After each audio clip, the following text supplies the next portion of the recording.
कैलाश पर्वत पर एक दिन माता पार्वती चिंतित थी। उनके ज्येष्ठ पुत्र भगवान गणेश बुद्धि और समृद्धि के देवता थे, लेकिन अब तक उनका विवाह नहीं हुआ था।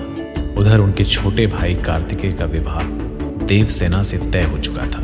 देवताओं और ऋषियों में चर्चा थी कि जब तक भगवान गणेश विवाह नहीं करेंगे तब तक कोई अन्य विवाह संपन्न नहीं होगा। लेकिन एक समस्या थी।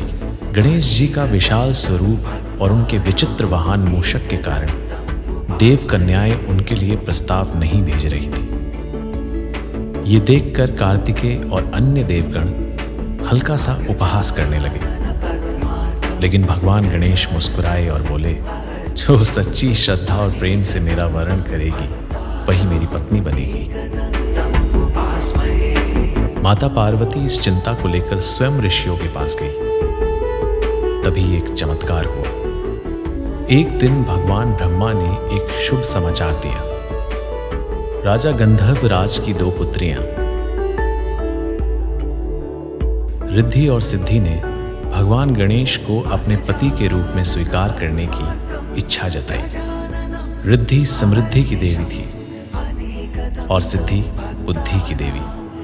दोनों ने भगवान गणेश की महिमा को समझा और उन्हें सहर्ष अपना जीवन साथी मान लिया। इसके बाद कैलाश पर्वत पर भव्य विवाह की तैयारियां शुरू हुई। देवताओं और ऋषियों की उपस्थिति में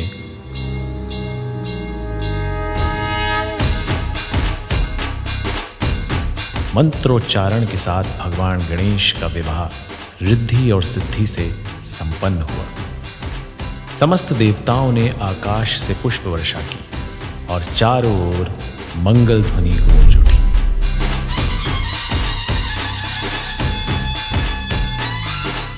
विवाह के उपरांत रिद्धि और सिद्धि के आशीर्वाद से भगवान गणेश को 2 पुत्र हुए, शम और लाभ।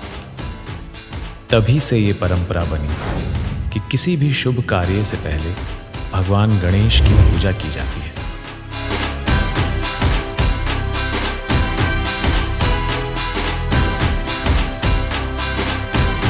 ताकि जीवन में बुद्धि, समृद्धि और सफलता बनी रहे। और इस तरह भगवान गणेश का विवाह न केवल एक दिव्य मिलन था, बल्कि ये भी सिद्ध कर गया कि सच्चे गुणों को पहचानने वाले ही सच्चे जीवन साथी होते हैं।